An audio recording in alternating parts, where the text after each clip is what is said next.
Hey guys, hi. My name is Apshiba and I am residing currently in Colombia. मैं and मेरा परिवार हम Colombia में रह रहे हैं. आप में से कुछ लोगों ने सुना होगा कोलंबिया इज़ अ कंट्री.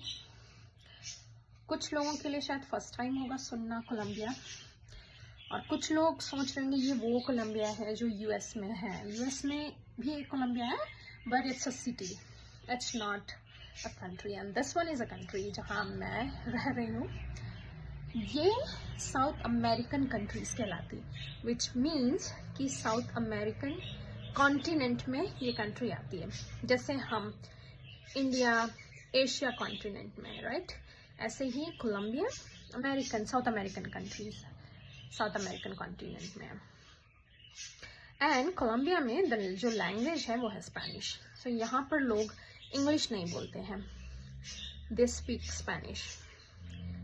मैं और मेरी फैमिली हम यहाँ मूव्ड हुए थे 4 साल पहले, राइट आफ्टर पेंडेमिक 2021. हम यहाँ मूव्ड हुए थे. मैं और मेरे हस्बैंड हम यहाँ एक अमेरिकन स्कूल में काम करते हैं. मेरे हस्बैंड मैथ टीचर हैं यहाँ और मैं लाइब्रेरियन हूँ. This is an American school, but it is bilingual. Bilingual means you can speak English, you have to speak English because it's American school, and the second language which you are allowed to speak, that is the language of the country, which is Spanish. So हमारे school में जो बच्चे हैं, they are allowed that they have to speak, it's a norm that you have to speak all the time in English, except one class which will be Spanish class. So only during Spanish they speak Spanish. बाकी समय में they have to speak all the time English. Even staff, as a staff, we are instructed to speak all the time in English. And हमें तो आती नहीं इतनी Spanish, तो हम तो नॉर्मली इंग्लिश ही बोलते हैं. वैसे भी अलाउड नहीं है स्पेनिश बच्चों के साथ भी बोलना. ओनली जो स्पेनिश टीचर्स हैं, जो लोकल टीचर्स हैं, they teach Spanish, one subject Spanish in every class. वो उनको अलाउड है कि they can speak in Spanish. But ज़्यादातर जो टीचर्स हैं, स्टाफ्स हैं, वो दूसरी कंट्री से हैं क्योंकि अमेरिकन स्कूल है. So the school prefers mostly American teachers and teachers from, but we do have other teachers like from other countries like us. हम इंडिया से हैं, कुछ टीचर्स यूरोप से हैं, कुछ टीचर्स दूसरी कंट्रीज से हैं. So we have like international community here in our school. So yeah, language is Spanish. जब हम यहाँ फर्स्ट टाइम आए थे हमको पता नहीं था लैंग्वेज, लाइक पता तो था लैंग्वेज स्पेनिश है, लेकिन कैसा कल्चर होगा, लोग कैसे होंगे, खाना कैसा होगा. तो जब हम यहाँ पर आए सब कुछ हमारे लिए शॉक था, सब कुछ अलग. एंड थोड़ा सा मुश्किल हुआ था एडजस्ट करने में. थोड़ा नहीं, मैं बोलूँगी थोड़ा ज़्यादा मुश्किल हुआ था. It's not easy to adjust in any country easily ना. You remember your, like you always remember your people, you always remember your place, your country. मुझे उतना मुश्किल नहीं हुआ था. It was fine with me, but I think my husband, it was like hard for him.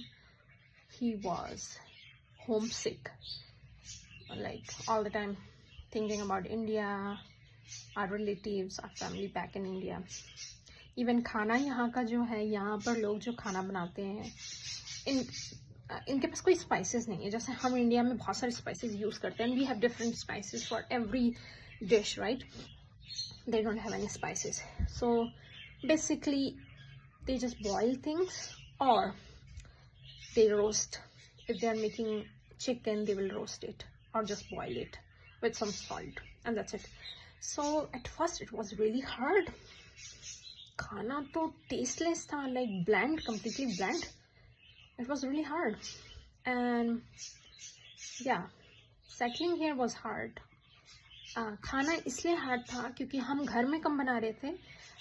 हमारा school जो है staffs को लंच ऑफर करता है, तो लंच सर्विस हमारे स्कूल में, तो लंच हमको स्कूल से ही खाना होता था.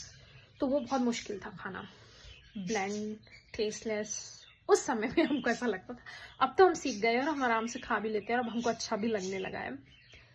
क्योंकि अब हमने वो बैलेंस फाइंड कर लिया है कि ना एक तरफ स्पाइसेस हैं, लाइक मैं घर पे जब खाना बनाती हूँ इंडियन स्टाइल में ही बनाती हूँ तो उसमें स्पाइसेस डालती हूँ मैं। फिर जब हम स्कूल में जाते हैं विच इज़ कम्प्लीटली स्पाइसलेस फूड, तो अब हमने बैलेंस फाइंड कर लिया कि स्पाइसलेस भी कैसा टेस्ट करता है और स्पाइसेस भी कैसे टेस्ट करते हैं। सो अब कोई दिक्कत नहीं है, अब 4 साल हो गए हैं तो एडजस्ट हो चुके हैं हम कम्प्लीटली। सो या, being in another country it's not easy thing, but मेरे आने वाले ब्लॉग्स में मैं आपको दिखाऊंगी, बताऊंगी कि how this country is so beautiful. Specifically the city जहाँ हम रह रहे हैं, ये सिटी है Bogota, the capital city. This is the capital city of Colombia and it's so beautiful, so arranged, so clean. People are so good. They are so good. So I'm going to cover every single thing in my coming vlogs for you guys to see how it looks like when you're not in your country, when you're outside of your country. And I know मैंने देखे हैं कई blogs जहाँ पर लोग दूसरी countries में रह रहे हैं and they are also showing the other side of the coin, which I really don't appreciate that much, क्योंकि हर कंट्री में एक नेगेटिव साइड है, बट इसका मतलब ये नहीं है कि you are not seeing the positive side. And mostly in my blog I'm going to cover the positive sides of the country.